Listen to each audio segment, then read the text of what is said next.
5 ফেব্রুয়ারি থেকে ধানমন্ডি ৩২ সহ দেশের বিভিন্ন স্থানে ভাঙচুর সহ চলমান পরিস্থিতির জন্য ভারতও দায়ী মন্তব্য করেছেন প্রধান উপদেষ্টার প্রেস উইংয়ের ডেপুটি প্রেস সচিব আজাদ মজুমদার।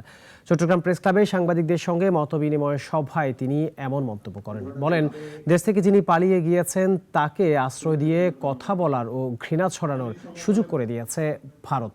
ফলে সেখান থেকে শেখ হাসিনার বক্তব্যের কারণে দেশে বিশৃঙ্খল পরিস্থিতি তৈরি হচ্ছে।